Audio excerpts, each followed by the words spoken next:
Buongiorno, buongiorno. Sono in corso le votazioni, si chiuderanno i seggi alle 15 per i ballottaggi, però c'è tanta cronaca oggi, quindi partiamo da una ultima ora. Una bambina di 3 anni a Ponte San Nicolò è caduta in un canale di scolo, il canale di scolo Roncaiette a Ponte San Nicolò, purtroppo è morta ed era sfuggita al controllo dei genitori che con altre famiglie stavano facendo un picnic proprio nelle adiacenze di questo canale. Ci collegheremo più tardi proprio su questa notizia con Chiara Gaiani in diretta da Ponte San Nicolò. Andiamo avanti con un altro gravissimo fatto di sangue accaduto a Udine, nel centro della città. Anche qui avremo tra poco i particolari dal nostro inviato. Infatti resta in fin di vita il giapponese di 56 anni aggredito per aver tentato di sedare una rissa tra giovani in pieno centro città a Udine. L'uomo Shinpei Tominaga, molto conosciuto per le sue attività commerciali, dopo essere stato colpito da un pugno in pieno volto è caduto a terra sbattendo violentemente la testa sul marciapiedi. Restano in stato di fermo i 5 giovani ritenuti responsabili dell'aggressione. Sono cittadini sia italiani che di origine straniera, tutti residenti in provincia di Treviso. Hanno tra i 20 e i 25 anni. L'accusa al momento è di lesioni personali gravissime. Secondo una prima ricostruzione sarebbero stati ubriachi quando hanno preso di mira l'uomo, che rimane ricoverato nel reparto di terapia intensiva del Santa Maria della Misericordia. Ci collegheremo tra poco con il nostro inviato Oscar Costantini, ma vedo in collegamento da Ponte San Nicolò Chiara Gaiani per i particolari della bambina caduta nel canale di scolo. A te, Chiara. Sì, buongiorno direttore, buongiorno ai telespettatori. Con il collega Francesco Rattai ci troviamo proprio a Ponte San Nicolò. Questo è il canale di scolo che dà poi sul Roncaiette, dove ieri si è consumata la tragedia. La bambina, 3 anni, di origine camerunense, era qui con la mamma e con il papà. Stavano facendo un picnic insieme a dei connazionali, un gruppo di circa una ventina di persone che arrivavano sia dalla provincia di Padova che dalla provincia di Venezia. Un ritrovo consueto di inizio estate per passare una domenica di festa, appunto per stare insieme. È sfuggita verso le 18 la bambina al controllo dei genitori ed è finita in acqua.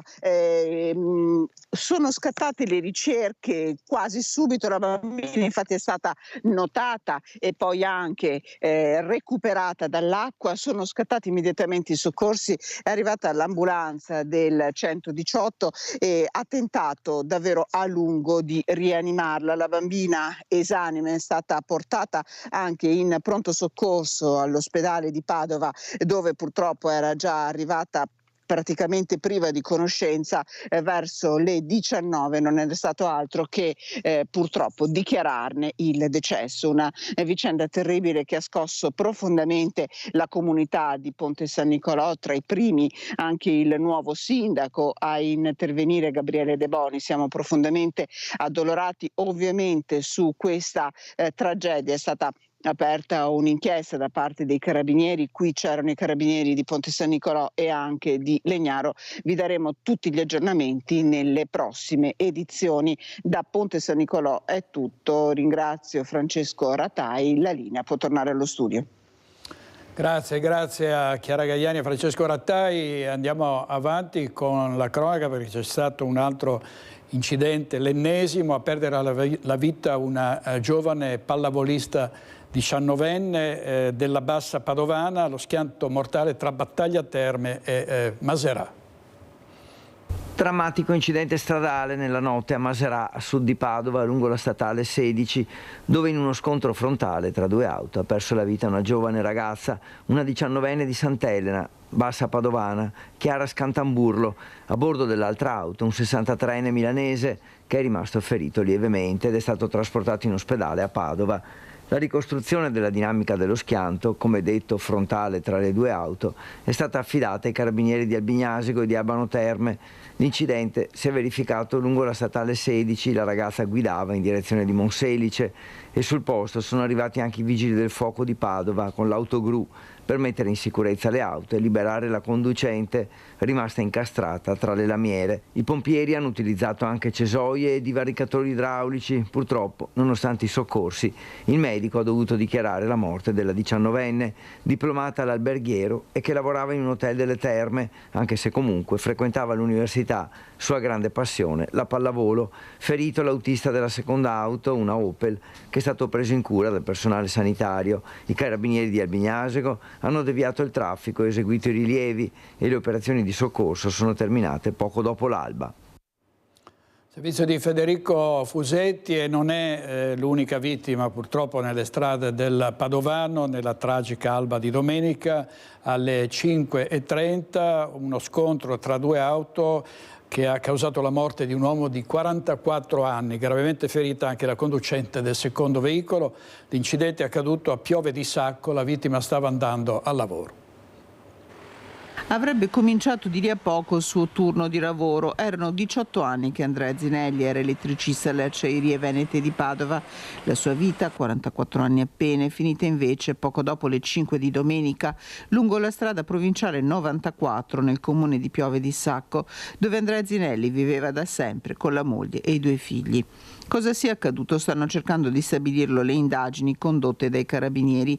Erano le 5:10 quando la Fiat Punto di Andrea Zinelli si è scontrata con una Mini Cooper condotta da una giovane di 26 anni. Ad avere la peggio Zinelli, che rimasto incastrato tra le lamiere del veicolo è stato liberato solo grazie all'intervento dei vigili del fuoco. Per lui i sanitari del 118 arrivati da Piove di Sacco non hanno potuto fare nulla. Ricoverata in prognosi riservata in ospedale ma non in pericolo di vita la 26enne. Andrea Zinelli lascia la moglie e 2 figli, un maschio e una ragazza, che sui social ha dedicato al padre queste parole: «Ciao papà, abbi cura di noi da lassù, sei e sarai sempre il mio eroe». Grande il cordoglio a Piove di Sacco, dove la famiglia è molto conosciuta. Sull'incidente è stata aperta un'indagine. È stato ritrovato nel Natisone il corpo di Christian Molnar, proprio nei pressi del Greto dove Christian, insieme alle 2 amiche che sono state poi ritrovate morte, aveva tentato di resistere alla piena del fiume. Il suo ritrovamento è avvenuto a poca distanza da quello delle ragazze. Vediamo il servizio di Omar Costantini. No, per cortesia, c'è il servizio trovato corpo Natisone da Udine, dovremmo averlo adesso, grazie.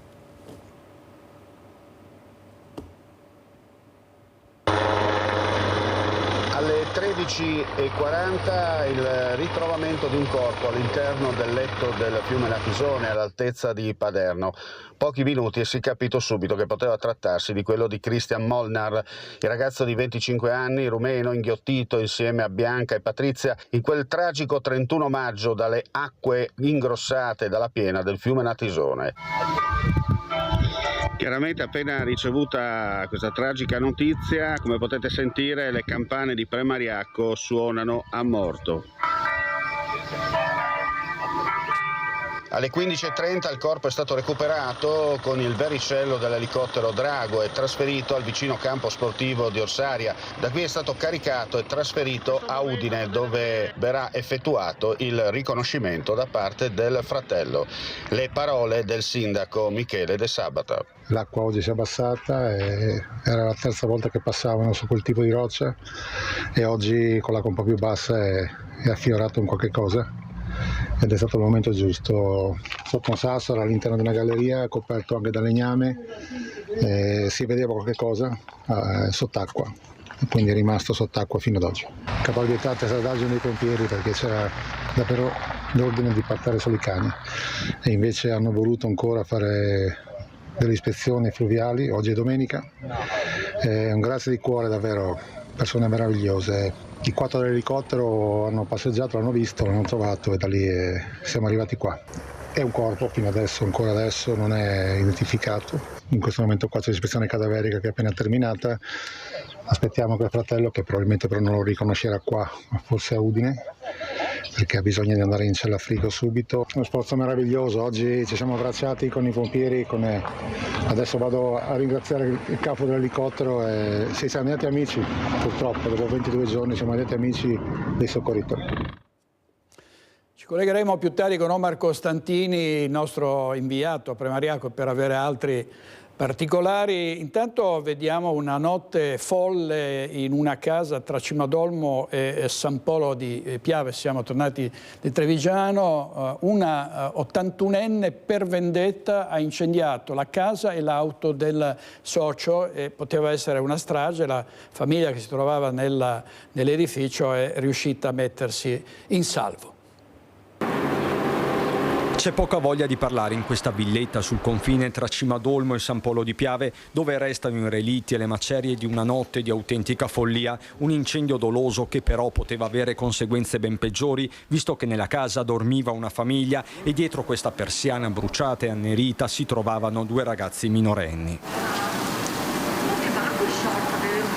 Sono da poco passate le 2 di notte quando i vigili del fuoco di Conegliano e i carabinieri di San Polo si riversano in via Roma. Le fiamme sono altissime e già hanno divorato le 2 auto parcheggiate, una Kia Sportage e una Skoda Karoq. Gli occupanti della casa sono però in salvo, tra loro i 2 minori. Fortunatamente gli scoppi e l'odore acre attirano più persone. Una ragazza che passa in quel momento riesce a richiamare l'attenzione dei proprietari. In soccorso anche alcuni vicini che inizialmente cercano di domare le fiamme con gli estintori presenti in una ditta adiacente. Sono attimi concitati. Quando che te vede una roba genere te pensa a tutti gli estintori di poter spegnere il fuoco, no, però era talmente alto che non tenga a fare. Quindi lei, quando ha visto che c'era questo incendio, si è precipitato a prendere gli estintori da via e sì, basta. Però le fiamme erano molto alte. Per forza, perché è tutto legno e macchine che prende fuoco. Ai pompieri di Conegliano si aggiungono i colleghi di Treviso con autopompa e 2 autobotti. 9 in tutto gli operatori che riescono a scongiurare che il rogo si estenda all'intera abitazione. Praticamente in contemporanea le indagini dei carabinieri, che anche grazie al sistema di videosorveglianza risalgono subito all'autore, un 81enne del posto, socio del proprietario di casa di 79 anni, che peraltro non era presente nell'abitazione. Insieme i 2 anziani hanno una ditta all'estero e questioni lavorative pregresse, ma nessuno poteva immaginare un epilogo del genere. Ora l'81enne è denunciato per incendio doloso e danneggiamento, ma vista la dinamica non si può escludere nemmeno il tentato omicidio. C'è da capire, e a questo punto un aiuto potrebbe arrivare sempre dalle telecamere, se l'uomo volesse appiccare le fiamme solo alle auto del 79enne o all'intera abitazione. Servizio di Cristian Arboit, oggi in regia Francesco Cerone e Italo Morao. Sentiamo ancora Cristian Arboit su un altro incendio avvenuto a Vittorio Veneto. È successo verso le 2 di questa notte e quindi niente, mia mamma ha sentito dei colpi fortissimi, tipo fuochi d'artificio, e si è alzata e mi ha chiamata urlando. E io ho aperto la porta, ho visto il fuoco alto 4 metri, la macchina che prendeva fuoco, incendiato. Ho chiamato subito il 112, che hanno chiamato subito i vigili del fuoco e che sono venuti subito in giro di 10 minuti. Questione di pochi minuti, forse attimi, e le fiamme potevano lambire anche l'abitazione. È ancora scossa la signora Antonia, nome di fantasia, proprietaria dell'auto distrutta dall'incendio divampato nel cortile di questa palazzina di via Piazzoni, nella zona nord di Vittorio Veneto. Paura tantissima, terrorizzata, adesso sono terrorizzata, continuo a essere terrorizzata a abitare qua, a vivere qua, e anche la mia vicina di casa, che abbiamo parlato prima, che abita per di là, terrorizzata anche lei, metterà subito telecamere e metteranno telecamere in tutta la via fino in fondo. Terrore è l'espressione più utilizzata insieme a un altro termine, ovvero sospetto. Antonia dice di aver fatto nomi e cognomi ai militari dell'area. d'allarma. Si tratta di qualcuno del posto, che abita nel posto. Per motivi di vendette, ripicche, problemi con quelli che abitavano prima. Rapporti tesi di vicinato dunque, anzi esacerbati, ma stavolta si è andati ben oltre la semplice scaramuccia. Fondamentale il ruolo giocato dalla madre della donna. E per fortuna anche lei ci sente bene. È stata una grande cosa questa, perché sennò se era per me, non so, prendeva fuoco anche la casa. Macchina e casa, ragazzi. Sono venuta a abitare purtroppo in questo inferno. In questo inferno davvero siamo, non so, stiamo andando fuori i giri, siamo in una società impazzita dove ci sono vendette tra condomini, aggressioni tra persone che si conoscono da anni, aggressioni ai danni di turisti come l'imprenditore giapponese che è stato picchiato ed è in fin di vita a Udine. Ne parleremo tra poco con il nostro inviato Omar Costantini. Però siamo anche in preda ovviamente ai ladri. Pensate che un imprenditore che è stato ripetutamente derubato ha deciso di dormire la notte davanti al suo negozio dentro ad un camper, visto che non si riesce ad arginare queste intrusioni, ha pensato di farlo personalmente. Vediamo. Si dorme qua finché non è completamente in sicurezza, anche se a sto punto qua non so mai quale sia il confine della sicurezza. Ha trascorso la notte in camper Roberto Catto, titolare del Crazy Sport, il negozio di articoli sportivi razziato per ben 2 volte nell'arco di un mese, l'ultima all'1:30 di venerdì quando i delinquenti hanno rubato 16 bici sfondando la vetrata con un furgone, poi abbandonato sui binari della ferrovia all'altezza di Scomigo, dove è stato travolto dal treno regionale Belluno-Conegliano delle 6:30 e scaraventato in una scarpata. Una strage sfiorata mentre la caccia ai banditi da parte dei carabinieri prosegue. Dopo la rabbia e l'amarezza delle prime ore, Roberto ha avuto anche qualche buona notizia. Sono andato a recuperare un'altra bicicletta, la solidarietà è micidiale, comunque bellissima. Sono venuti qua dei signori che hanno detto che hanno visto delle bici in un fossato e che probabilmente erano mie, mi hanno fatto vedere la fotografia, le ho riconosciute e mi hanno accompagnato e sono andato a ritirarle. La solidarietà che ho ricevuto ha un valore molto, ma molto più alto del denaro. Solidarietà tangibile dunque, che si vede anche dove fino a 24 ore fa c'era la devastazione. Hanno fatto dei lavori a tempo record, veramente siamo stati tutti sorpresi, sono venuti qua un casino di ragazzi, hanno fatto il muro, hanno messo sulla vetrata, cioè siamo stati tutti sbalorditi e non devo dire solo che grazie e basta, cioè non c'è altro da dire. Un grazie di cuore che rinfranca dopo tanta rabbia e amarezza, anche se Roberto resterà sul suo camper fino a lavori conclusi. Sulle maniche adesso è passato un giorno e siamo ancora pronti. Con calma e con attenzione, però si riparte ancora, martedì si riparte. E Roberto ringrazia anche le forze dell'ordine, semmai il tema della sicurezza va affrontato altrove. La zona è ampia e capisco anche quando magari non arrivano in tempo perché magari stanno operando in un altro settore. Le forze dell'ordine è l'ultima che ha delle colpe su questo. Quindi bisogna intervenire più in alto. Molto più in alto, sì. Non è bellissimo dopo 40 anni di lavoro dover difendere così la tua proprietà, quel poco che ti sei costruito nel tempo, però bisogna difenderlo. Andiamo in diretta adesso a Udine da Omar Costantini per un fatto gravissimo, cioè il pestaggio da parte di 5 giovani, tutti residenti in provincia di Treviso, ai danni di un imprenditore giapponese che aveva tentato di difendere un uomo ferito e per tutta risposta è stato massacrato con pugni e calci. A te la linea, Omar. Sì, grazie direttore, siamo in via Pellicerie proprio qui a Udine, come da lei già dato in precedenza, insomma c'è stato questo fatto di cronaca, gravissimo fatto di cronaca. Ricordiamo che l'imprenditore giapponese si trova ricoverato in fin di vita all'ospedale di Udine. Tutto è accaduto intorno alla notte tra venerdì e sabato, quando c'è stata questo straniero che era in fuga, inseguito da questi 5 personaggi, mi sia consentito il virgolettato, e lui che chiaramente è intervenuto per un senso civico che però gli sta purtroppo costando caro, perché anziché lasciarlo stare hanno ben pensato di picchiarlo a sangue rendendolo in fin di vita. Chiaramente le forze dell'ordine stanno comunque monitorando tutta l'area del centro di Udine sotto osservazione. Sappiamo che i 5 sono già stati fermati ed arrestati. Tra l'altro, mentre vi sto parlando in onda, in questo momento il pubblico ministero si trova all'interno del carcere di Udine, come mi ha appena comunicato il collega Francesco Pezzella. Insomma, poi alle 12:45 ci sarà una conferenza stampa in prefettura Udine per raccontarci quello che è avvenuto e soprattutto quelle che sono le strategie ulteriori, la ricalibratura, per quanto riguarda il piano sicurezza che viene aggiornato minuto per minuto, perché questa è la situazione. Udine una volta era una città tranquilla, si poteva vivere senza nessun problema. Purtroppo negli ultimi mesi qualcosa è cambiato in senso non positivo. Io direi che per il momento è tutto, ripasso la linea al direttore Luigi Bacialli. Per darci altri particolari nel caso ne dovessero arrivarne. Torniamo dai ladri e qui siamo a Vigonza. Spesso purtroppo le persone che affrontano personalmente i banditi hanno la peggio, ma in questo caso una signora novantenne a Vigonza ha reagito ed è riuscita, dopo essersi trovata faccia a faccia con i ladri, a metterli in fuga. Sentiamo.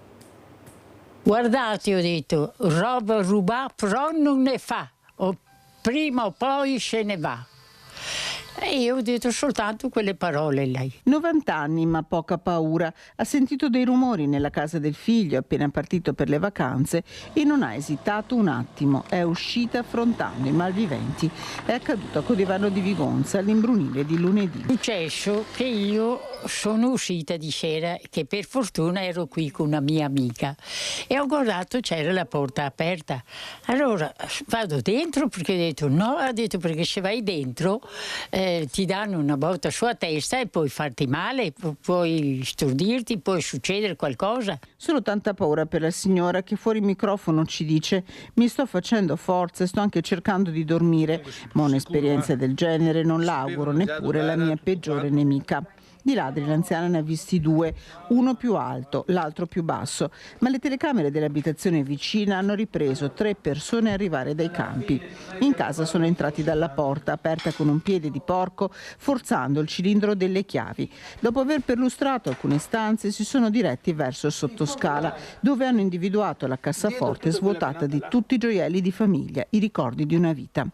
A destare i sospetti dell'anziana il rumore fatto dai malviventi aprendo una tapparella per garantirsi la via di fuga. Non l'unico colpo nella zona.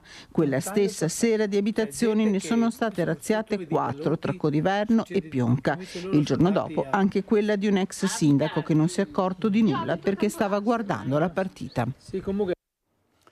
Servizio di Chiara Gaiani, adesso apriamo la pagina della politica perché sono ancora in corso le votazioni per i ballottaggi, le urne saranno chiuse alle 15. Andiamo subito a Bassano del Grappa dove c'è lo scontro tra Nicola Finco e Roberto Campagnolo. A te Monica Smiderle. Buongiorno a te direttore, buongiorno a tutti i nostri telespettatori. Bassano del Grappa è al ballottaggio, ultime ore per l'elezione del sindaco, la sfida è davvero tutta aperta, si contendono la poltrona di primo cittadino, come dicevi Roberto Campagnolo e Nicola Finco. Roberto Campagnolo, candidato del centro-sinistra, sostenuto da PD, Bassano per Tutti, Europa Verde, Bassano Passione Comune, Movimento 5 Stelle. La lista civica È il Momento e Azione. È il Momento e Azione che sono arrivati in appoggio di Roberto Campagnolo dopo il primo turno con gli apparentamenti. Il secondo candidato invece è appunto Nicola Finco del centrodestra, candidato sostenuto da Lega, Forza Italia, DC, la Civica, Finco, Fratelli d'Italia e Impegno per Bassano.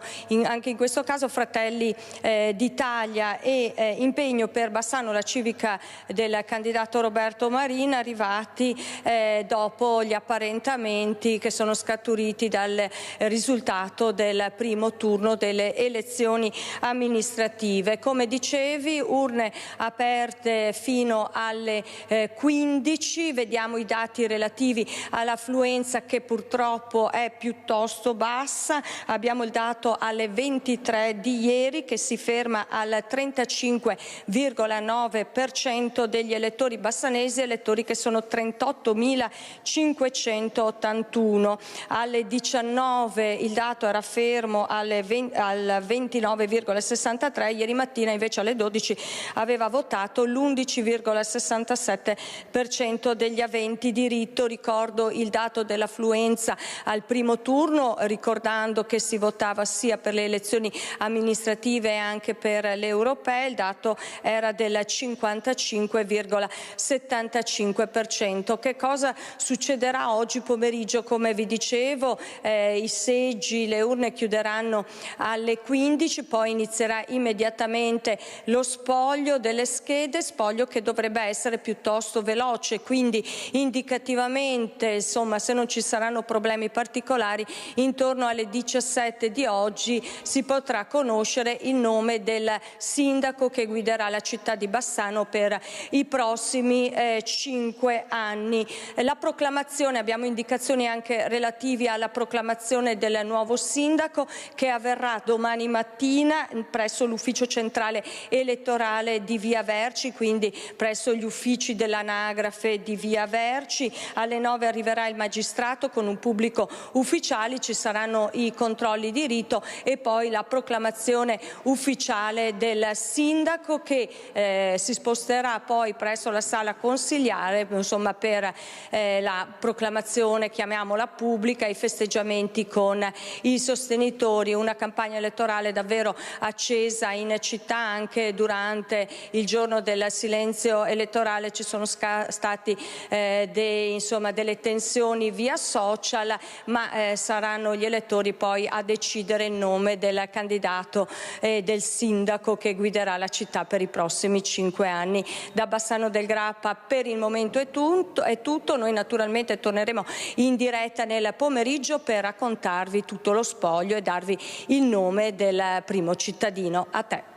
Grazie Monica Smiderle. Non perdetevi la diretta da Bassano del Grappa dalle 13:30 su Rete Veneta con Ferdinando Garavello, Alex Giuliano, tutta la nostra redazione, i nostri tecnici, per darvi conto di questa sfida al fulmicotone tra Roberto Campagnolo, candidato del centro-sinistra, e Nicola Finco, candidato del centrodestra. Adesso andiamo ad un'altra sfida importante, molto seguita, che è quella di Vittorio Veneto tra Gianluca Posocco e Mirella Bagliana, subito in diretta da Lina Paronetto. Buongiorno direttore, buongiorno ai telespettatori. Sì, siamo qui in uno dei seggi, siamo a San Giacomo di Veglia, seggio 24 con Nicoletta Rizzetto. Ringrazio naturalmente gli operatori del seggio e il vice presidente di seggio Massimo Denardi. Eccolo qua, un ragazzo giovane. Innanzitutto ricordiamo naturalmente chi si sta sfidando a questo ballottaggio: Mirella Bagliana, Gianluca Posocco per la carica di sindaco, due schieramenti opposti, centro-sinistra e una parte diciamo di centrodestra. Affluenza Massimo che è in calo rispetto al primo turno, generalizzata nei seggi. Abbiamo visto a livello comunale un 33,44% nella serata di ieri alle 23, quindi decisamente più basso rispetto al primo turno. È vero anche che la stagione è inoltrata, si vota a fine giugno, fa caldo, la gente se ne va, è già in vacanza, insomma tutta una serie di circostanze. Sì, ce lo aspettavamo in realtà un calo rispetto al primo turno, perché comunque è un ballottaggio, quindi probabilmente chi non ha appunto una simpatia, una preferenza per i candidati attuali non sarebbe venuto a votare, e ce lo aspettavamo. Speravamo di raggiungere il 50%, ad adesso alle ore 12 eravamo a un 45,5%. Speriamo di riuscire a traguardare almeno il 50% entro la fine della giornata, fino alle 3 che si vota, poi vediamo. Chi è venuto principalmente a votare? Anziani? Sì, principalmente persone anziane o comunque adulte. Giovani li abbiamo visti al primo turno, giovanissimi, adesso ne ho visti passare 2 o 3 di quelli che avevano già votato. Purtroppo anche questo è un dato che ci aspettiamo, insomma. Invece tu fai l'esperienza al seggio, che sei giovane pure tu, come mai questa idea, questa esperienza? Ma allora, intanto lo facevano i miei genitori, quindi ho voluto provare la stessa esperienza e poi comunque mi fa piacere dare un servizio, diciamo, civico anche al comune per quanto riguarda queste cose. Se posso dire, quello che ho visto è che ci sono molti ragazzi non vanno a votare, però molti ragazzi giovani fanno scrutatori di seggio, più che presidenti, perché comunque per fare il presidente ci vuole una certa esperienza, insomma, non è proprio così facile. Magari torna anche l'affezione al voto, chi lo sa. Questo lo speriamo, insomma, noi avremmo voluto avere delle nottate più insonni, insomma, e in votazioni più lunghe, però purtroppo questo è quello che abbiamo adesso, speriamo in un futuro di avere meglio. Grazie Massimo Denardi. Allora direttore, è chiaro che un'affluenza in calo avrà delle conseguenze chiaramente sull'esito poi di questo voto. I due sfidanti attenderanno i risultati qui a Vittorio Veneto, li abbiamo già sentiti, quindi poi faremo con loro già dalle 3 a urne chiuse tutte le valutazioni del caso su quello che può essere naturalmente poi l'esito di questa consultazione ennesima. Consideriamo che Massimo dalle 15 si fa lo spoglio, l'affluenza è bassa, ci si metterà poco. Ma sì, noi ci aspettiamo di chiudere allora per le 4 di avere i risultati, insomma, poi almeno noi, poi dipende da chi ha più affluenza, tipo mi sa che le zone del centro, il seggio Paravicini e il seggio Marco Polo hanno un'affluenza più grande, quindi magari ci metteranno di più. Noi per le 4 pensiamo di dare i risultati, insomma. E anche noi evidentemente per le 4, comunque a metà pomeriggio, dovremo essere in grado di annunciarvi in tempo reale il nuovo sindaco di Vittorio Veneto. Nel frattempo, direttore, restituiamo con Nicoletta Rizzetto la linea allo studio. Grazie molte a Lina Paronetto da Vittorio Veneto. Andiamo adesso a Montecchio Maggiore, altra sfida importante. A Montecchio Maggiore c'è stata la manifestazione l'altro ieri della Lega per festeggiare l'autonomia. Si sfidano la candidata della Lega Cecchetto con il candidato del centro-sinistra Parise. Andiamo subito in diretta da Luisa Bertini. A te Luisa.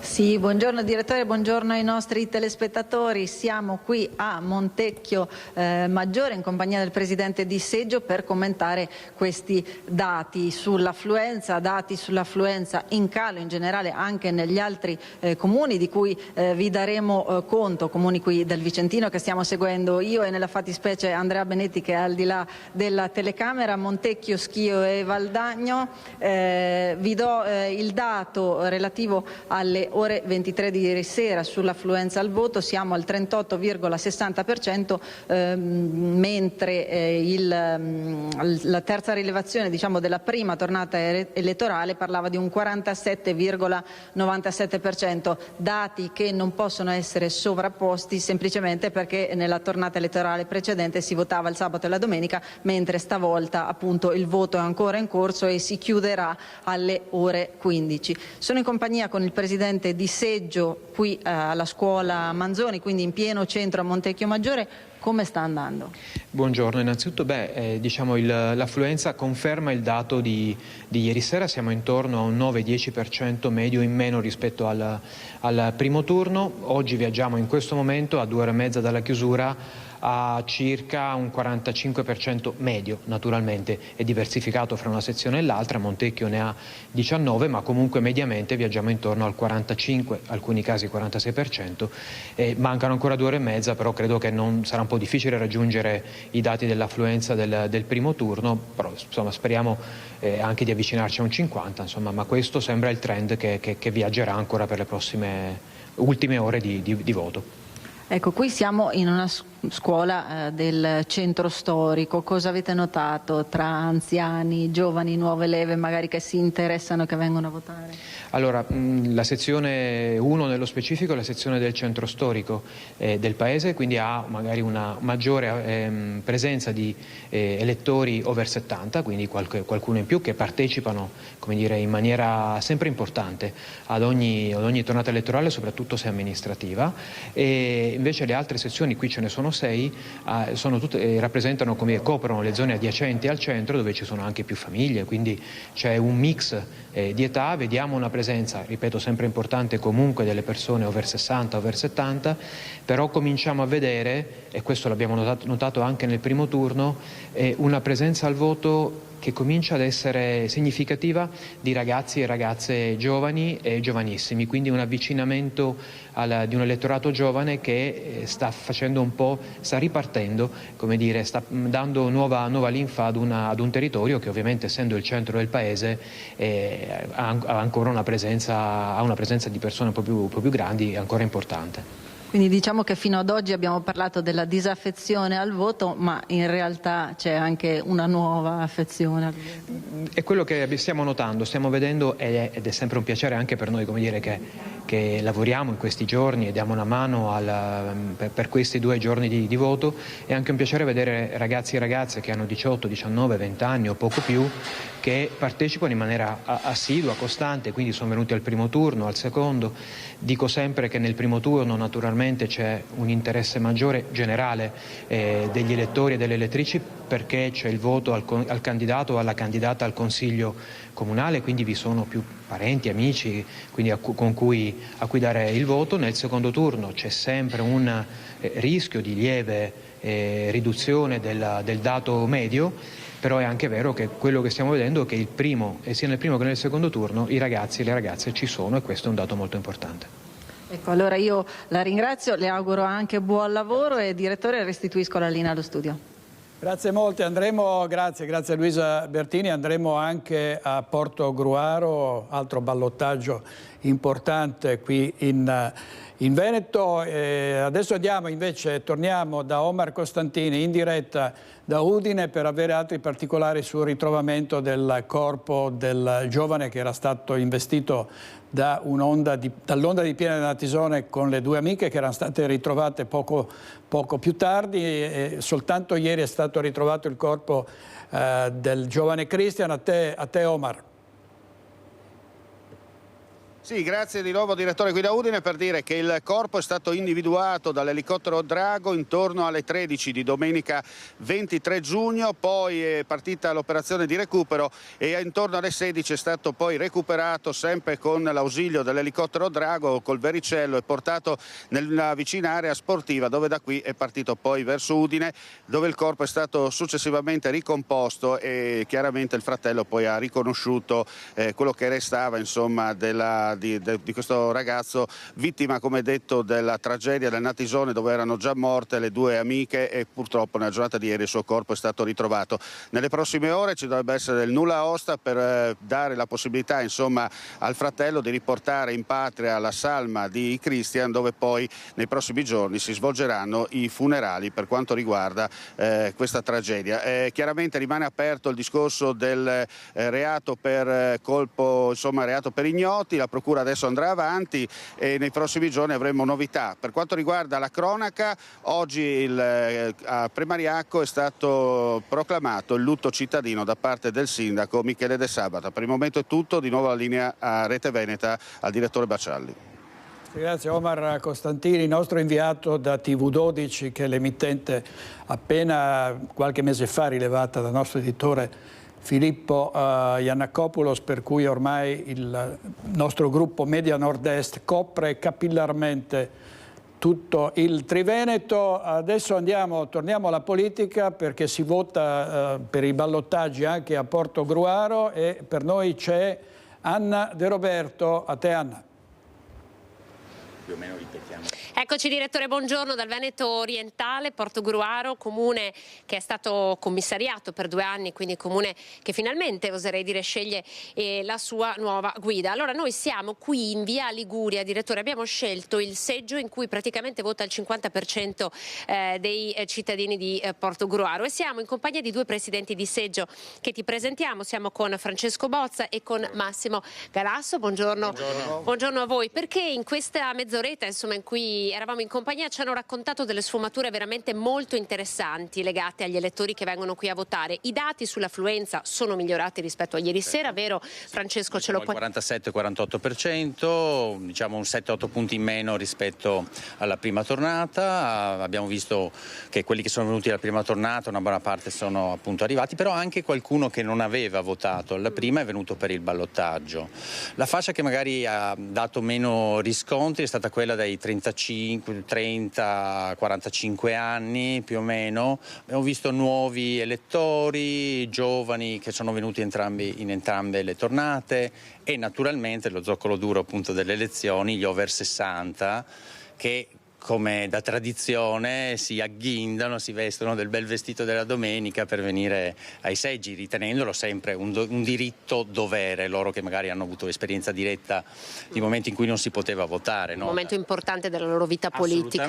Assolutamente, di partecipazione e anche nel creare comunità e società, perché come avrai notato sono passati dei tramezzini, dei vassoi con dei tramezzini, insomma ancora la gente... Qua sta passando di tutto, direttore, ci sono persone che proprio vengono a rifocillare pasticcini, tramezzini. Invece c'è un dato interessante che vogliamo raccontare qui da Portogruaro, perché ad esempio lei Francesco ha dato una mano proprio a un cittadino, un neocittadino italiano di 21 anni, un ragazzo con genitori albanesi, appena nominato cittadino, per cui si è presentato sprovvisto della tessera, ma aveva l'etichetta del cambio di residenza che lui pensava fosse la tessera.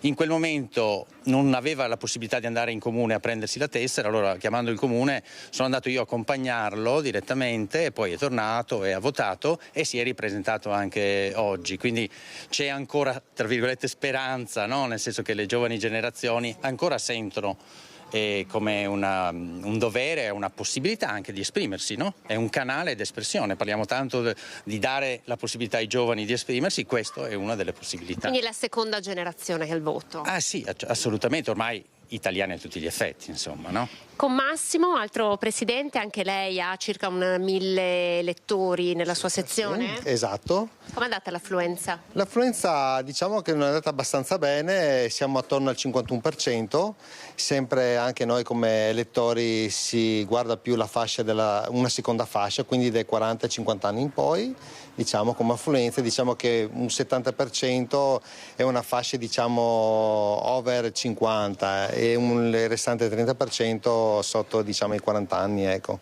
come affluenza. Direttore, ci ha raggiunto un'altra presidente di seggio che ringraziamo, lei è, buongiorno. Tina, mi chiamo Tina, seggio 13.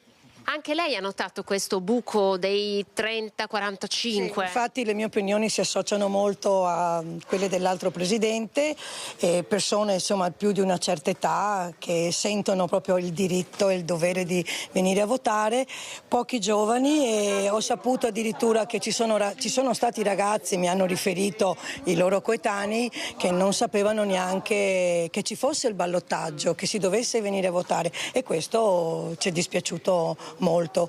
Lei è stata presidente di seggio diversi anni? Tanti. Quindi può raccontarci questo cambiamento? Certo, sì, per tanti anni e quindi questo cambiamento c'è stato, insomma. L'affluenza per me è stata in media del 42% fino adesso, ma io ho 800 votanti e speriamo che fino alle 3 qualcuno arrivi ancora così. Ancora a caccia di elettori. Ecco direttore, allora da Portogruaro restituiamo la linea, avete sentito 47, 42, 44%, questi sono poi i dati dell'affluenza che vi riusciamo a restituire, poi vi chiederemo la linea un po' più avanti, ci spostiamo verso il centro di Portogruaro, intanto ho la bandiera avvolta dalla bandiera dell'Europa. Direttore, restituiamo la linea da Portogruaro. Grazie Anna De Roberto. E di Europa si sta parlando per le difficoltà proprio dopo il voto di trovare una quadra che sia dignitosa per l'Italia. Giorgia Meloni e Antonio Tajani parlano di una vicepresidenza e poi di una commissione pesante. Ma torniamo ai ballottaggi in Veneto. Andiamo subito a Noale da Filippo Fois. A te Filippo. Sì, buongiorno direttore, buongiorno ai telespettatori di Rete Veneta. Oltre a Portogruaro sono 3 i comuni del veneziano che affrontano il turno di ballottaggio oggi, tra l'altro piuttosto vicino uno all'altro. Si tratta di Spinea, di Noale per l'appunto dove ci troviamo, e di Scorzè. Noi siamo assieme a un presidente di seggio del seggio principale, un presidente di sezione, siamo proprio in centro storico a Noale. Lucia Capuzzo, come sta? Lucia Capuzzo, come sta andando? Insomma, l'affluenza non è tanto alta. Ieri sera abbiamo chiuso con neanche il 50% complessivamente, oggi siamo andati un po' più su. Il mio seggio, che è il numero 10, ha un'affluenza molto bassa perché abbiamo tanti residenti all'estero e di conseguenza queste persone non vengono in città per votare, non si spostano da loro. Perché non si può votare via posta come capita per altre... No, bisogna proprio fisicamente venire qua. Quindi rispetto ad altri, anche la collega che è il seggio 1, che ha già il 52%, noi siamo fermi al 30%. Allora, qui noi ci troviamo in un luogo, sono 16 le sezioni in tutta Noale, qui siamo in un luogo in cui ce ne sono ben 10, per cui abbiamo uno sguardo d'insieme. Il seggio di fianco, che raccoglie residenti che sono qua vicino, che possono arrivare a piedi, ci diceva che sono arrivati il 70-75%. Sì, il primo turno hanno chiuso col 75 circa per cento, contro noi che invece abbiamo una zona un po' più periferica, diciamo, abbiamo chiuso col 46%, perché per venire qua i nostri elettori devono prendere macchina piuttosto che bicicletta o motorino, invece in centro storico sono attaccati e quindi arrivano a piedi.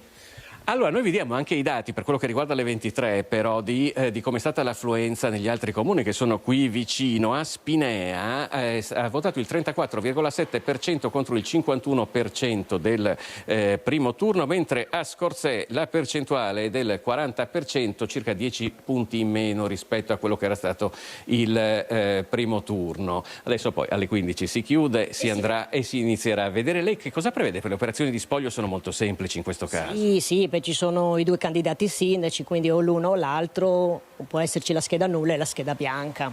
Perché avremo i risultati piuttosto presto. Sì.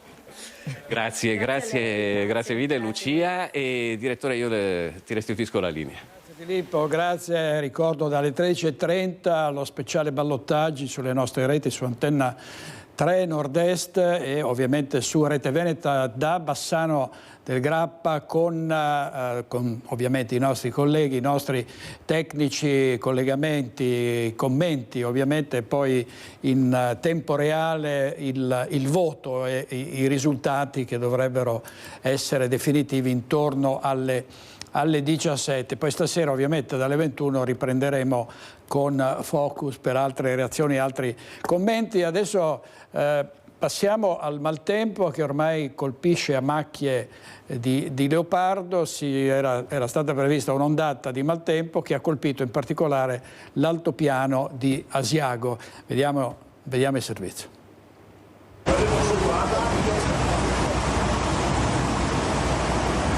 Ecco come si presentava Asiago stanotte, le strade invase da un fiume d'acqua la cui forza ha trascinato tavolini e sedie dei plateatici dei bar. L'altopiano è una delle zone maggiormente colpite dall'ondata di maltempo che nelle ultime ore si è nuovamente abbattuta sulla nostra regione. Forti piogge accompagnate da violenti raffiche di vento hanno interessato il Vicentino, la Pedemontana Trevigiana e il Bellunese.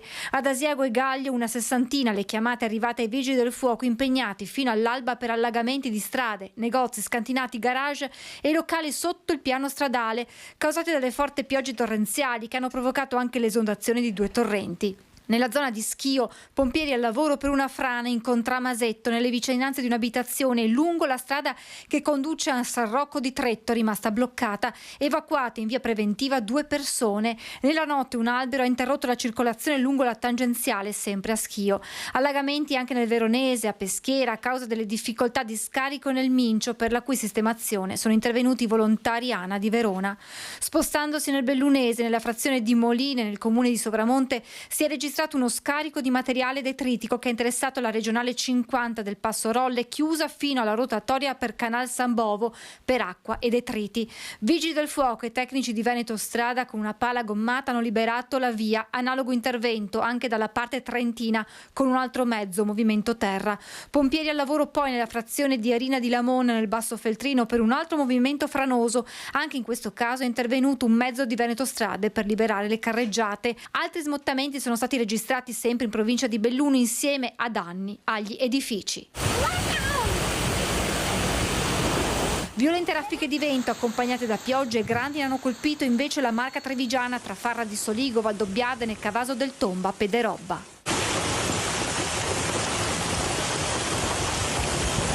In queste immagini la situazione a Valdobbiadene, impressionante la forza dell'acqua che scorre lungo le strade del centro e scende come cascate dalle scalinate. Vigili del fuoco impegnati per l'allagamento di un garage invaso da 40 centimetri d'acqua. Gli interventi sono proseguiti per tutta la giornata per pulire dalle foglie cadute a causa del vento e dalla grandine caditoie, griglie e fossi, per evitare in vista di nuove precipitazioni danni maggiori. E rimane infatti nella nostra regione fino alle 14 di domani la fase gialla per criticità idraulica sui bacini dell'Alto Bacchiglione, Alpone, dell'Adige, Garda e Montilessini, del Po e Basso Adige, del Basso Brenta e Bacchiglione. Servizio di Francesca Bozza che oggi coordina tutti i collegamenti in diretta con i nostri colleghi per darvi conto dei ballottaggi fino ai risultati definitivi. Intanto il lutto e il cordoglio per la morte di Vera Slepoi, non si conosce ancora la data dei suoi funerali. La psicologa è scomparsa venerdì scorso nella propria abitazione all'età di 70 anni, psicologa, psicoterapeuta, scrittrice. La sera precedente aveva partecipato ad una cena del Lions a Padova e la mattina seguente è stata trovata morta dalla sua assistente che ha chiamato immediatamente i soccorsi, ma purtroppo per lei non c'era stato nulla da fare. Vera Slepoi, originaria di Portogruaro, viveva da molti anni a Padova, dove aveva studiato e si era laureata. E i funerali appunto non sono stati ancora fissati, ovviamente ve lo faremo sapere appena sarà data la notizia. La tragedia di Giulia Cecchettin, i particolari raccapriccianti che sono stati resi noti sulla sua morte, su come ha infierito su questa povera ragazza il suo ex fidanzato Filippo Turetta. Arriva un processo complicato e delicato a metà luglio e noi preferiamo concentrarci su questo. Ci interessa solo l'accertamento della verità e che sia fatta giustizia per la dolce Giulia. Parla per nome e per conto di Papagino Cecchettin l'avvocato Stefano Tigani a poche ore dalla diffusione attraverso la trasmissione Quarto Grado del contenuto dei verbali relativi all'unico interrogatorio sostenuto in carcere fino a oggi da Filippo Turetta. Tra le pagine anche i dettagli della mattanza con l'ultima coltellata inferta sull'occhio di Giulia. Turetta davanti al PM torna su quella sera maledetta dell'11 novembre, lo shopping e la cena alla Nave de Vero e poi il viaggio in auto fino al parcheggio vicino alla casa di Giulia a Vigonovo. È qui che il 22enne consegna alla ragazza un regalo, il pupazzo di una scimmietta mostriciattolo. Con sé nello zaino ci sono altri regali come quel volumetto, anche i mostri si lavano i denti, trovato poi vicino al cadavere di Giulia, appassionata di fumetti. Ma i mostri, quelli veri in questa storia, stanno altrove e si scatenano quando la ragazza non accetta la scimmietta, dicendo a Turetta di essere troppo dipendente, troppo appiccicoso. Giulia, riferisce sempre il 22enne, voleva voleva andare avanti e si stava sentendo con un altro ragazzo. Filippo a questo punto urla, dice che non è giusto, che ha bisogno di lei, che altrimenti si sarebbe suicidato. Da lì la situazione precipita, Giulia scende dall'auto ma viene raggiunta, cade e sbatte la testa, il ragazzo estrae un primo coltello e la riporta in auto strattonandola. Poi l'altra tappa in zona industriale a Fossò, Filippo ha con sé dello scotch, vuole tapparle la bocca, anche qui la ragazza trova il modo di divincolarsi e scappare. Cosa stai facendo? Sei pazzo? Lasciami andare, avrebbe detto Giulia. Il 22enne tira fuori un secondo coltello, non c'è pietà.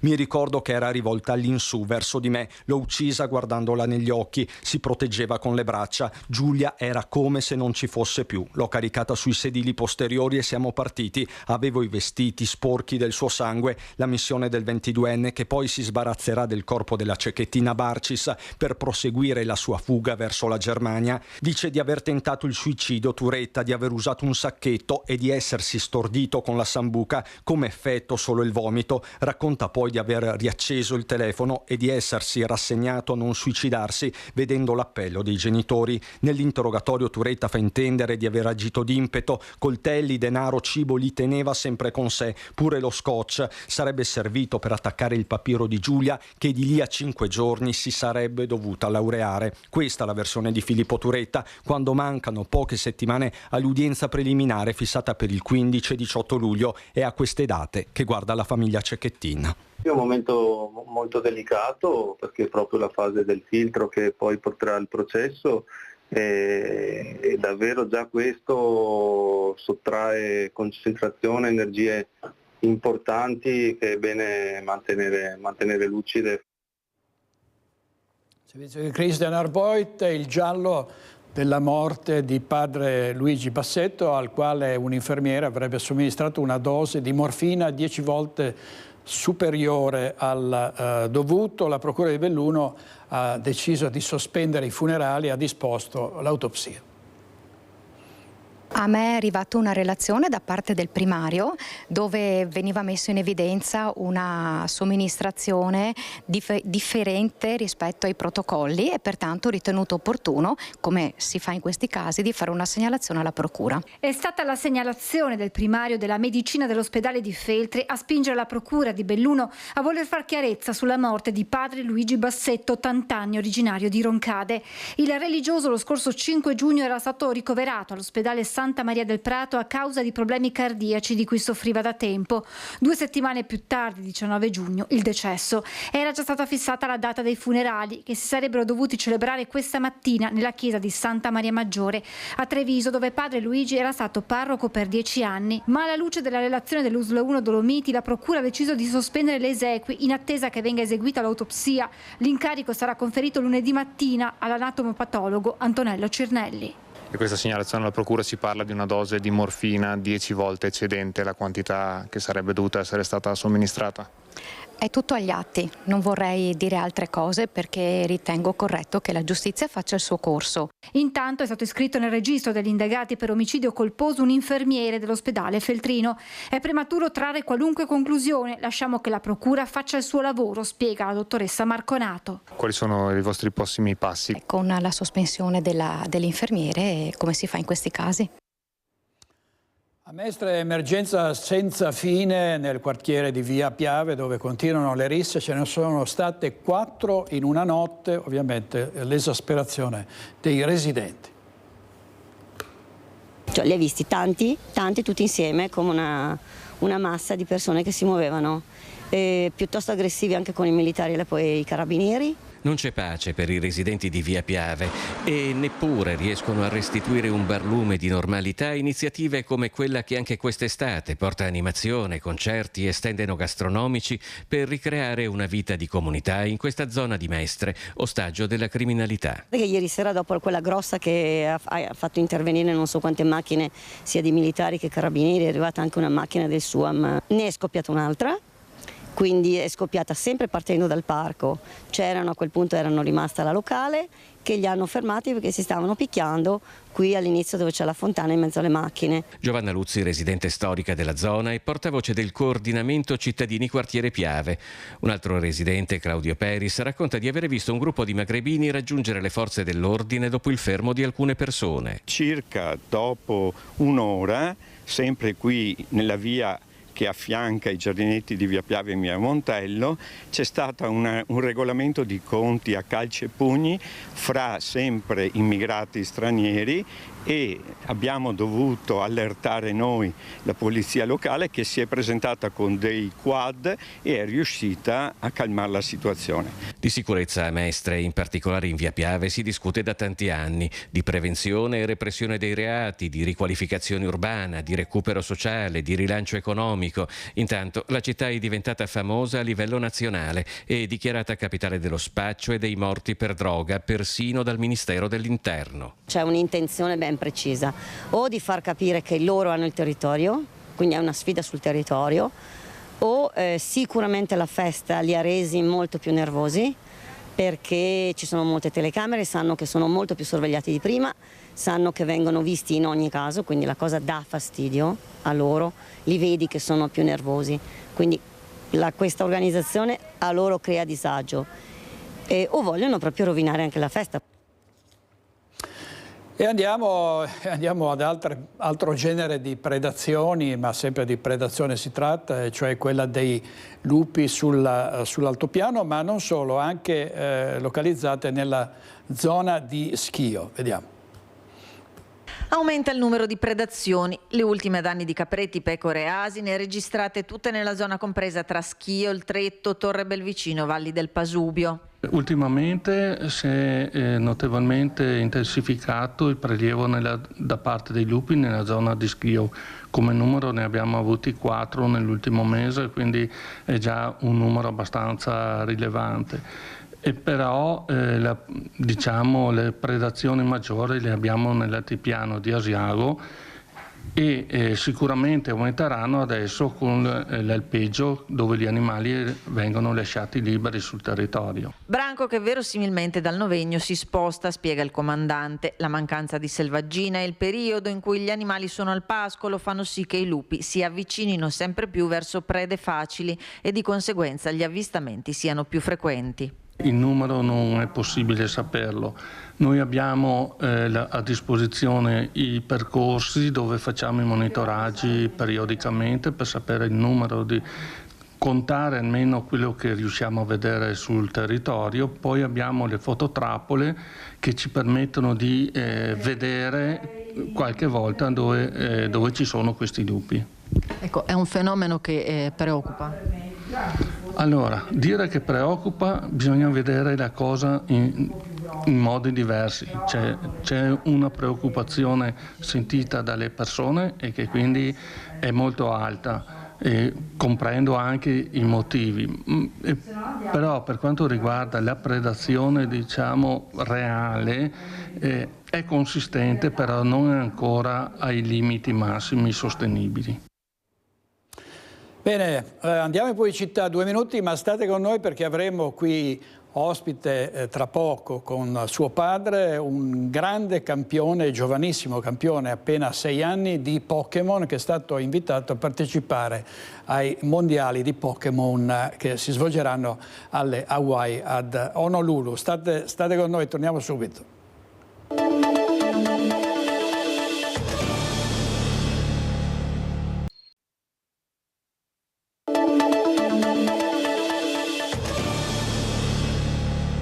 Giovanissimo campione di Pokémon, ha soltanto 6 anni, parteciperà ai mondiali che si svolgeranno alle Hawaii ad Honolulu ed è Leone Nadali di 6 anni. Ciao Leone. Ciao. Come stai? Bene. Senti, cosa hai fatto al braccio? Mi hanno placato al rugby e sono caduto con il polso storto. Picchia. Poi vedremo anche un servizio sul rugby, il Benetton, cosa hanno fatto questi campioni. Ma tu sei un campione di Pokémon? Sì. Senti, ma quando è che hai iniziato a giocare? A 4 anni, alla fine dei 4 anni. Alla fine dei 4 anni, quindi è già 2 anni che giochi e davvero hai vinto tantissimo, no? Sì. Come ti trovi quando fai questi tornei di Pokémon? Sei contento? Sei anche molto forte, per cui avranno paura di te i tuoi compagni di gioco? Sì. Hanno paura, insomma, no? Perché tu hai una maglietta, che maglietta è quella? Con 4 espressioni di Pikachu diverse. Ah, Pikachu, ecco, Pikachu. Senti, con quanti altri bambini, poi vedremo delle immagini mentre giochi, con quanti altri bambini giochi di solito? Ragazzi anche, perché tu sei giovanissimo, poi ci sono anche ragazzi più grandi. Quanti sono? Tantissimi, centinaia, sì. No? Centinaia. E poi vedremo le tue immagini mentre giochi. Saluto e ringrazio anche molto Matteo Nadali, il padre di Leone, che lo porta in giro per il mondo in sostanza. Sì. Buongiorno a tutti. Buongiorno. Sì, abbiamo cominciato questo divertimento dei Pokémon, giusto? Quando avevi 4 anni più o meno. E abbiamo cominciato a frequentare dapprima una lega, la Lega Pokémon di Treviso, che si trova a Silea. Là abbiamo cominciato a conoscere un po' di amici, insomma di persone che ci hanno spiegato come funziona il gioco dei Pokémon e abbiamo scoperto che c'erano dei tornei sia nazionali che internazionali. E abbiamo cominciato a viaggiare un po', vero Leone? E siamo andati a fare dei tornei in giro, ti ricordi dove? Torino. Poi? Danzica in Polonia. Barcellona. Bologna. Londra. Utrecht. Liverpool. Esatto. Avete girato il mondo. Sì. Esatto, sì. Quindi una volta al mese c'è un torneo internazionale dove si accumulano i punti e accumulando i punti poi si qualifica per andare al mondiale. Ecco, tra poco vedremo le immagini, chiedo alla regia di vedere se riusciamo a visualizzarle, perché si vede proprio Leone che gioca con altri ragazzi, altri bambini, poi lo si vede in altre circostanze. Ecco, forse no, non ancora, adesso chiediamo alla regia di intervenire. È un gioco che Pokémon ha tanti anni di vita ormai, no? 26. Ecco, 26 anni. Io mi ricordo i tempi in cui era nata questa moda, poi forse un po' se n'era parlato di meno, ma è sempre rimasto, no?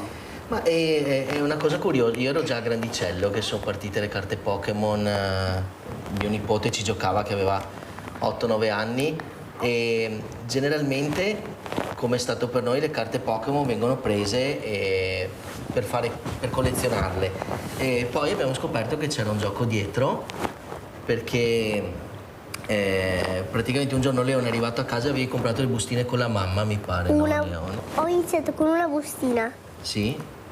Che te l'aveva presa la mamma. Sì. Dopo abbiamo visto che ad ogni personaggio Pokémon ci sono dei punti salute, degli attacchi eccetera, quindi io ho capito che c'era un gioco dietro. Allora mi sono fatto 10 giorni di tutorial su YouTube per imparare a giocare e poi l'ho spiegato a Leone e da lì siamo partiti, è partito, perché io non lo batto più.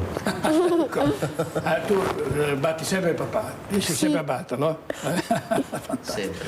Senti, voi siete di Treviso, no? Giusto? Sì, abitiamo in centro storico a Treviso, esatto. Senti, Leone, a parte il fatto che Leone, i giornali titoleranno dopo i mondiali il ruggito di Leone, no? Io vedo già questo titolo, il ruggito di Leone.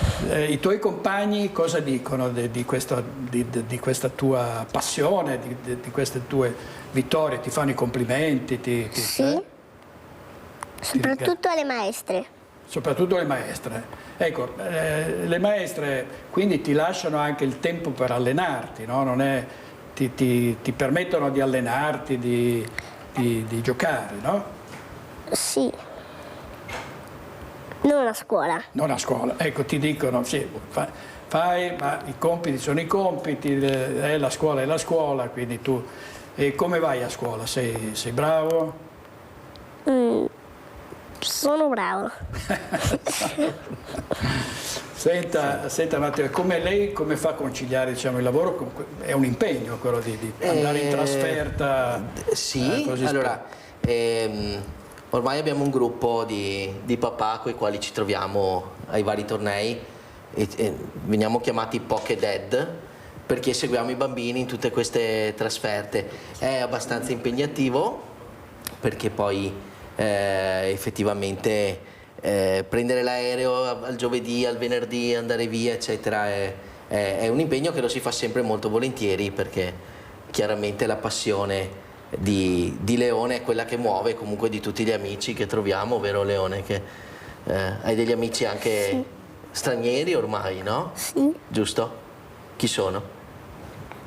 Oscar che è inglese, giusto? Sì, Franzie che è un bambino polacco. E ci troviamo sempre in giro per l'Europa con questi amici. Anche alle Hawaii ci troveremo con loro. Sì, ce n'era anche un altro che avevo fatto amicizia, Danzica, e non mi ricordo il suo nome. Esatto, Thomas probabilmente. No. No, non mi ricordo. Quindi tanti amici sparsi per il mondo, poi li vedi anche, oltre a ritrovarli lì, poi li vedi anche sulla rete, fate dei collegamenti. E allora siamo in contatto con i genitori, ci sentiamo, ci scambiamo insomma delle idee sui mazzi, sui giochi, capiamo dove siamo per cercare di incontrarci quando facciamo questi tornei negli hotel e in giro e quindi siamo in contatto. C'è una comunità abbastanza forte, una comunità Pokémon abbastanza forte che ci aiuta. Allora, abbiamo qualche problema con le immagini, però dovremmo farcela adesso con Francesco Cerone e Italo Morao, stiamo cercando di vederle. Intanto parliamo ancora di giochi, di sport, di cose divertenti e comunque interessanti. Vediamo il judo a Treviso. Ieri in scena a Treviso è andato Budo, primo raduno delle associazioni che a Treviso si occupano di varie discipline sportive di lotta. Budo in giapponese significa letteralmente la via delle arti marziali. Vediamo il servizio di Francesca Bozza.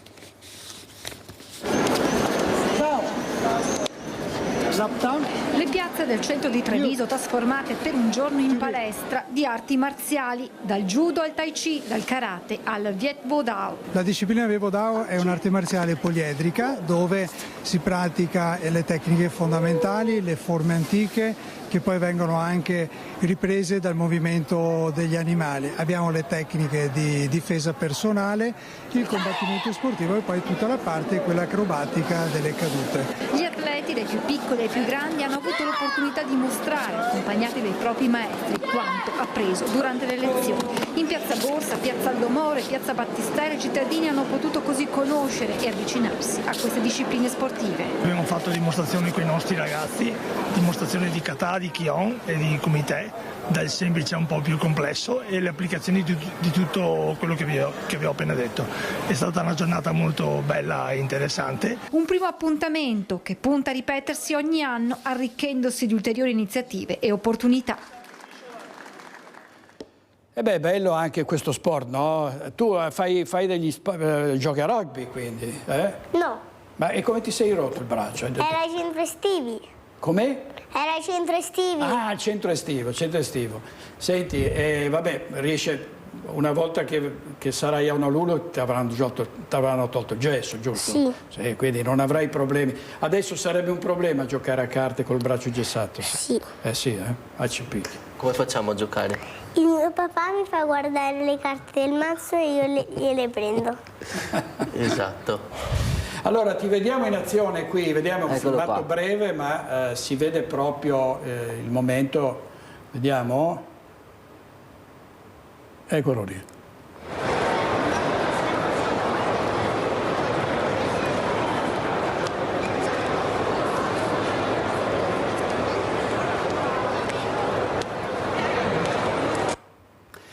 Ecco, Natali,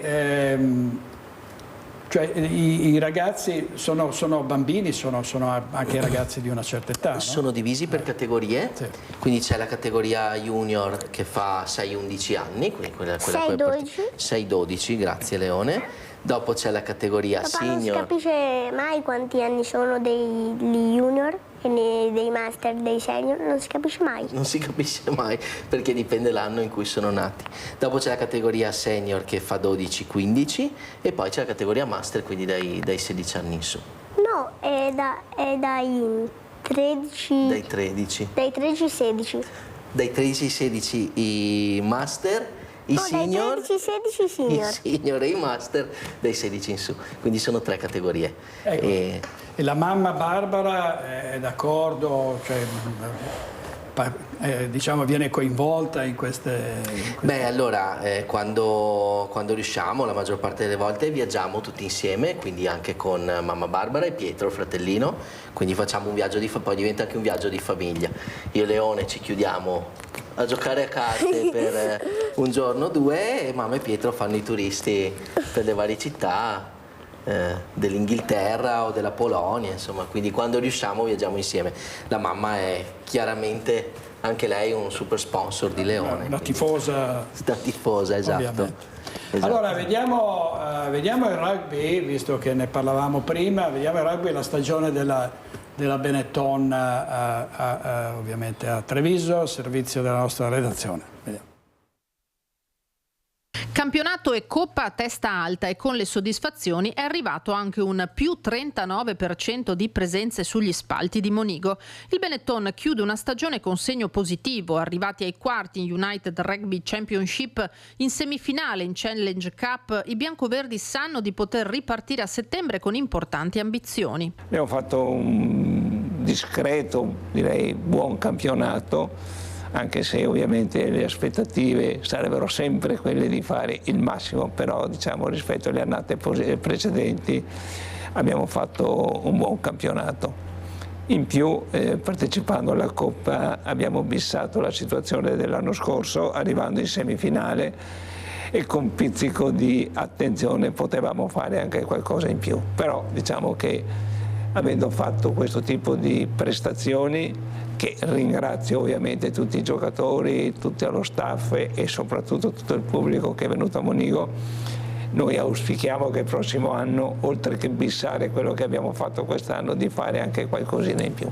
I mondiali 2023, la stagione lunghissima, Treviso ha schierato una formazione giovane contro compagini dalla storia e soprattutto dai bilanci decisamente diversi da quelle dei biancoverdi. Però credo che un po' alla volta anche noi ci stiamo organizzando sia in termini di strutture che in termini di organizzazione e in termini appunto di giocatori, di fare quel passo in più che ci consente di avvicinarci ulteriormente a queste squadre che sono ritenute appunto il top, diciamo, di questa disciplina. Non a caso ora ben 18 biancoverdi sono stati convocati in nazionale per il tour che parte proprio in queste ore. Affrontiamo 3 partite molto dure in Samoa, Tonga e l'ultima in Giappone, quindi sarà un tour molto impegnativo anche dal punto di vista degli spostamenti, con 3 partite importanti che sicuramente dovremo vincere per un po' concludere bene questa stagione che è iniziata bene anche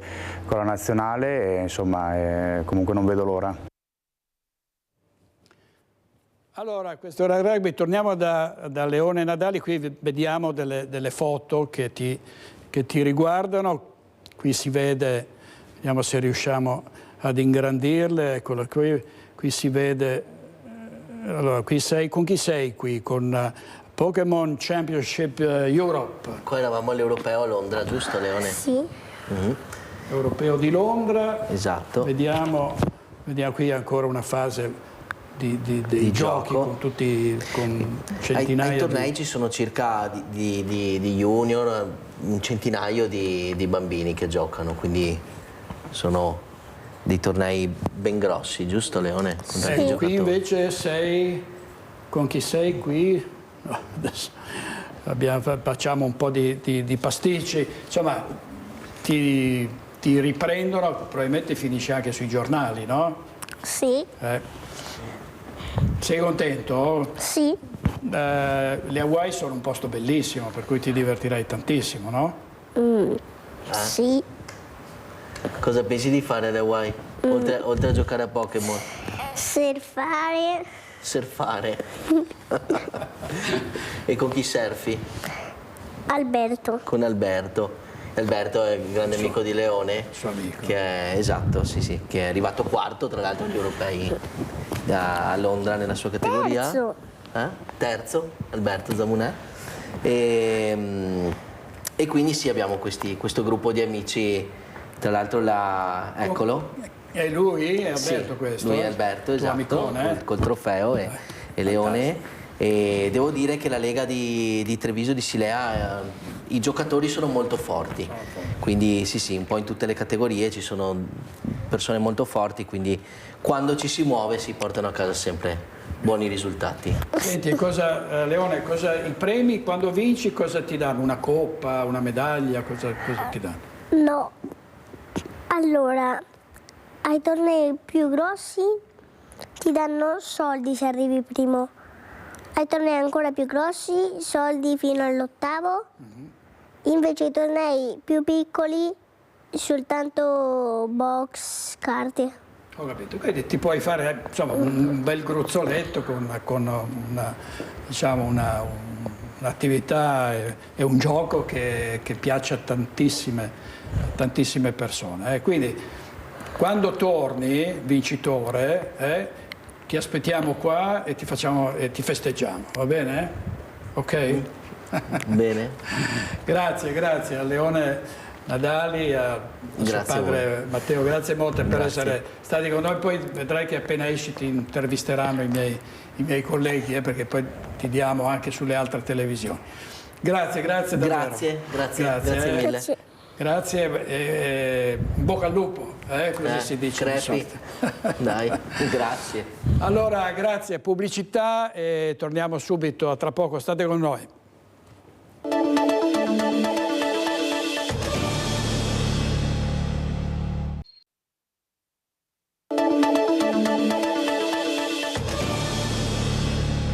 Aumenta il numero dei poveri in tutta Italia e l'altro giorno Piazza Pio X a Treviso è diventata una piazza della solidarietà, un pranzo per le persone più bisognose che anche in città stanno aumentando, ma soprattutto si tratta di persone sempre più giovani. Sono Lucia, ma è vero che stanno aumentando i poveri di origine italiana? Sì, sono anche di origine italiana, sì.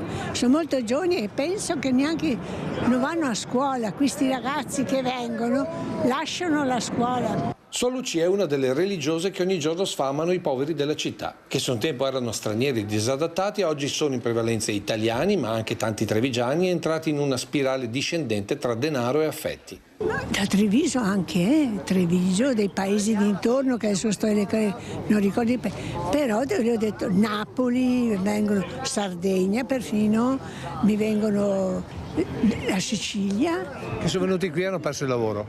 No, perché hanno perso il lavoro, perché magari si sono litigati con quei genitori, anche qui a Treviso lavorava, dopo non ha più voluto lavorare e allora sua mamma ha avuto qualcosa con la mamma e va via. Insospettabili che girano con l'unico vestito buono di giorno per non sfigurare, ma poi alla sera non sanno più dove andare. E dove dormono?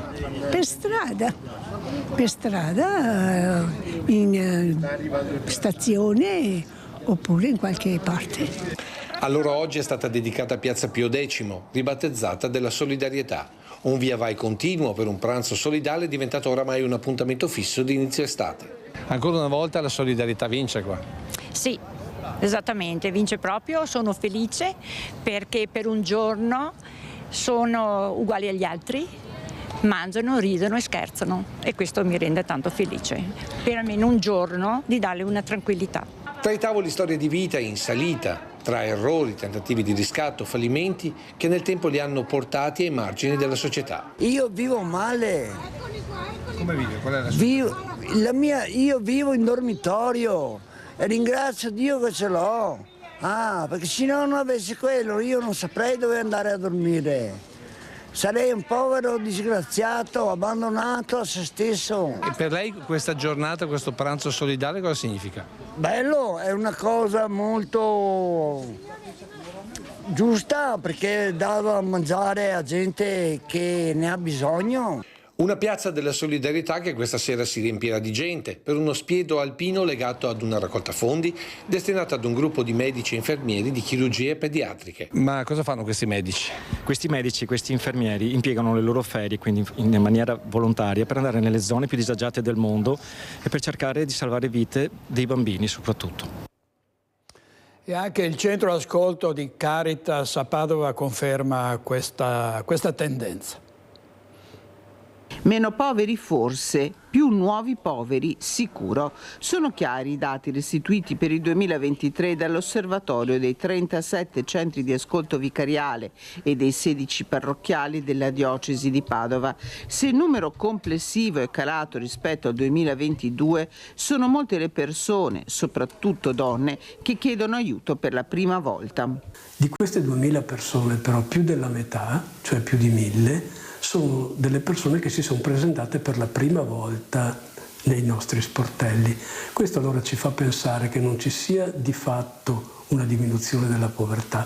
Sappiamo che c'è un aumento di poveri, un aumento di persone che si rivolgono per la prima volta ai nostri sportelli. Sappiamo che qualcuno non si rivolge più rispetto agli anni precedenti. Italiani e stranieri in proporzione quasi uguale, più del 40% sono persone coniugate con uno o più figli minori. C'è una fetta grossa di famiglie, di immigrati con figli minori, prevalentemente provenienti da Marocco e Nigeria.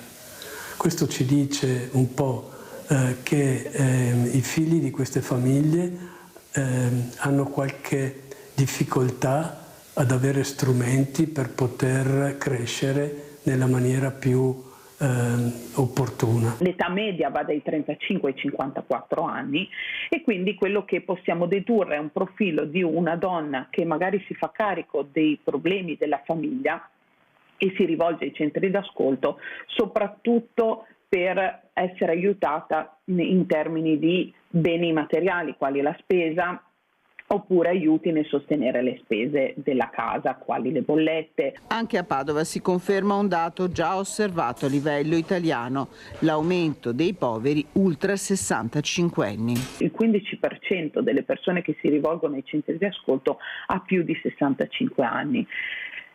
Magari sono anziani soli che hanno difficoltà economiche e con la pensione non hanno sufficienti risorse per poter vivere dignitosamente e questo è un dato su cui sicuramente dobbiamo riflettere e pensare a delle soluzioni. Sono partiti ieri mattina in bicicletta da San Biagio di Callalta, direzione San Giovanni Rotondo, per ricordare Don Edi Savietto, il missionario trevigiano che è scomparso improvvisamente lo scorso dicembre. Assieme a Don Edi questo novembre avevamo già pianificato il viaggio, avevamo già organizzato le tappe, avevamo già pianificato il tutto. Dopo però purtroppo la triste notizia ci ha lasciato tutti molto confusi sul da farsi. Un viaggio verso San Giovanni Rotondo, paese natale di Padre Pio, programmato da Amici in Bici e Don Edi Savietto molti mesi fa. Poi a dicembre l'improvvisa tragedia, la morte del missionario trevigiano colpito da infarto mentre si trovava in Brasile, un dolore per tutti i fedeli di Olmi e Cavrie dove era stato parroco. Mesi difficili, ma il ricordo di Don Edi e del suo impegno verso gli altri ha vinto lo shock e ha spinto i suoi amici a continuare quel pellegrinaggio programmato insieme. Abbiamo deciso di continuare nel suo insegnamento e nella sua strada, per cui ci siamo tirati sulle maniche e abbiamo deciso di organizzare il gruppo. In 7 sono partiti per il terzo pellegrinaggio dopo quelli che li aveva portati a Roma e a Monaco, rigorosamente in sella alle 2 ruote, grande passione di Don Edi, che faceva parte lui stesso di Amici in Bici. La passione comune per la bici, anche Don Edi era un ciclista, un forte scalatore, ci ha portato a condividere la passione appunto per la fatica con il concetto della solidarietà. La prima tappa nel paese natale di Don Edi per salutarlo là dove è sepolto, poi in auto si sposteranno in Umbria e da qui in bici fino alla Puglia. Indirizziamo più verso la montagna, quindi facciamo il passaggio interno, non andiamo lungo le coste ma lungo le colline, e in totale sono 770 km con 10.000 metri di dislivello. 6 le tappe, 7 i monasteri che toccheranno. Ogni giorno, a ogni santuario, noi pregheremo a un tema caro a Don Edi. Sul profilo Instagram di Amici in Bici sarà possibile seguire ogni giorno il viaggio, un pellegrinaggio di solidarietà a favore dell'ufficio missionario della diocesi e della Caritas parrocchiale. Per l'occasione è stata creata anche una maglietta con il volto di Don Edi e la frase che spesso ripeteva, che sarà messa in vendita anche questa per raccogliere fondi. Questa maglia è stata ideata proprio per avere un ricordo di Don Edi e per rinforzare, diciamo, quello che è l'apporto a questo pellegrinaggio. Servizio di Francesca Bozza, grazie ai nostri registi Francesco Ceron e Italo Maurao, e tra pochissimi minuti daremo la linea alla redazione di Bassano del Grappa per seguire con uno speciale ballottaggi tutto quello che è avvenuto e che avverrà dopo la chiusura dei seggi alle 15, quindi state con noi su Rete Veneta, grazie, buona giornata, a presto.